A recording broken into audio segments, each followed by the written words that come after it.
કે સરકાર પાસે મંદિરનું સંચાલન કરવાનો અધિકાર નથી અને મંદિરોના સંચાલન માટે સનાતન બોર્ડ બનાવવામાં આવે એવી વાત એમણે કરી છે।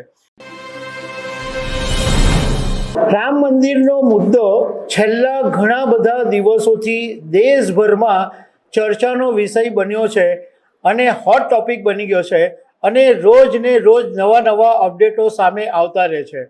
હવે દ્વારકાપીઠના શંકરાચાર્ય સ્વામી સદાનંદ સરસ્વતીએ એક મીડિયાને આપેલા ઇન્ટરવ્યૂની અંદર સ્ફોટક વાત કરી છે કે સરકાર પાસે મંદિરનું સંચાલન કરવાનો અધિકાર નથી અને મંદિરોના સંચાલન માટે સનાતન બોર્ડ બનાવવામાં આવે એવી વાત એમણે કરી છે।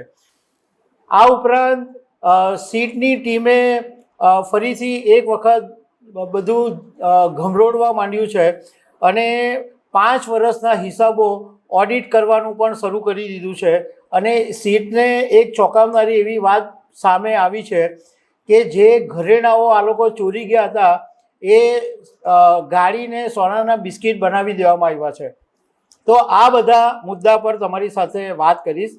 મારું નામ રાજેશ શાહ છે અને તમે જોઈ રહ્યા છો ગુજરાતના સૌથી મોટા ડિજિટલ ન્યૂઝ પ્લેટફોર્મ ખબરછા.com। દ્વારકાપીઠના શંકરાચાર્ય સ્વામી સદાનંદ સરસ્વતીએ દિવ્ય ભાસ્કરને આપેલા એક ઇન્ટરવ્યૂની અંદર ઘણી બધી સ્ફોટક વાત કરી છે। એમણે એમ કીધું કે પ્રભુ રામના ચરણોમાં ચઢાવાયેલા દાનમાં હેરાફેરી એ માત્ર આર્થિક ગુનો નથી પરંતુ કરોડો ભક્તોની આસ્થા અને વિશ્વાસઘાત છે। જે લોકો ધર્મ અને શાસ્ત્રોના જ્ઞાનથી વંચિત છે એવા લોકો જ્યારે સંચાલન કરે ત્યારે એ અયોગ્ય રીતે સંચાલન થાય અને સરકારો જે છે એ મંદિરોને તપસ્યા ભૂમિ નથી સમજતા પરંતુ પર્યટનનું કેન્દ્ર સમજે છે અને અયોધ્યા, દ્વારકા, બદ્રીનાથ, તિરુપતિ આ બધા જ હવે પર્યટનના સ્થળ સરકાર બનાવવા માંડી છે। સ્વામી સદાનંદ સરસ્વતીએ કીધું કે સરકાર પાસે મંદિરનું સંચાલન કરવાનો અધિકાર નથી। આ વાત એમણે એટલા માટે કરી કે તાજેતરની અંદર જ્યારે સીટે રિપોર્ટ આપ્યો તો એની અંદર ભલામણ કરવામાં આવેલી છે અને એવી પણ શક્યતાઓ છે કે હવે જે રામ મંદિર ટ્રસ્ટનું સંચાલન કરશે એ સરકારના આઈએએસ ઓફિસર્સ કરશે, સીઈઓની નિમણૂક થશે। એટલે એમણે કીધું કે મંદિરનું સંચાલન કરવાનું સરકારને અધિકાર નથી। કોઈ મસ્જિદ, ચર્ચ કે ગુરુદ્વારાની અંદર સરકારનો હસ્તક્ષેપ નથી। માત્ર હિન્દુ મંદિરોના ધર્મસ્થળો માટે સરકાર કેમ હસ્તક્ષેપ કરી રહી છે? મંદિરનું સંચાલન કરવા માટે સનાતન બોર્ડની રચના કરવામાં આવે અને એની અંદર 4 શંકરાચાર્યો, 5 વૈષ્ણવાચાર્યો અને ધર્માચાર્યોનો સમાવેશ કરવામાં આવે અને જે મંદિરોના જે નિયમો છે અને સિસ્ટમ છે એ આખી બદલવાની જરૂર છે। આખી મંદિર ટ્રસ્ટની દાનની જેટલી વાત હોય એ ટોટલી પારદર્શી હોવી જોઈએ।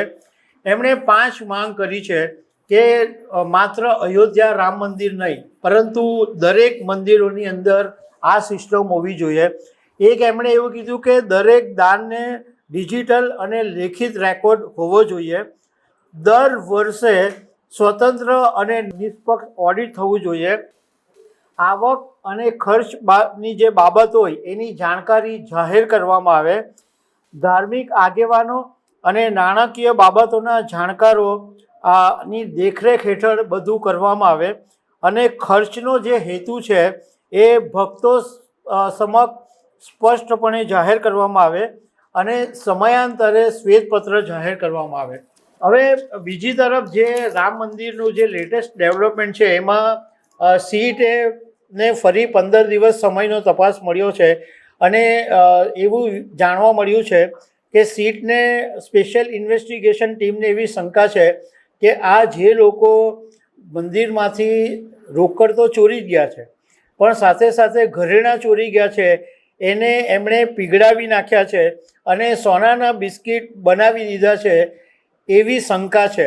કારણ કે જ્યાં તપાસ કરી છે ત્યાં કોઈ જગ્યાએથી ઘરેણાં મળ્યા નથી। હવે તમને જાણીને નવાઈ લાગશે કે રામ મંદિર, અયોધ્યા રામ મંદિરની અંદર 20 કિલો સોનું અને 13 ક્વિન્ટલ ચાંદી દાનમાં મળેલી છે. બીજું કે સ્પેશિયલ ઇન્વેસ્ટિગેશન ટીમે હવે 5 વર્ષના હિસાબો ફરીથી ઓડિટ કરવાનું શરૂ કરી દીધું છે અને આની પાછળનું કારણ એ છે કે આ ચોરી અત્યારે થઈ છે કે 5 વર્ષથી ચાલી રહી છે કે બીજી કોઈ ગેરરીતિ છે કે નહીં, એ બધી તપાસ કરવામાં આવી રહી છે. અને બીજી એક ચોંકાવનારી વાત સીટની તપાસમાં એ પણ આવી કે આ 5-6 જણાનું કામ નથી, આખો એક 200 લોકોનું નેટવર્ક આ આખી દાનની ચોરીમાં કામ કરતું હતું. એટલે ઘણી બધી બાબતો છે હવે સામે આવવાની છે. તો દર્શક મિત્રો, આવી અનેક વાતો સાથે અમે તમને મળતા રહીશું. આભાર.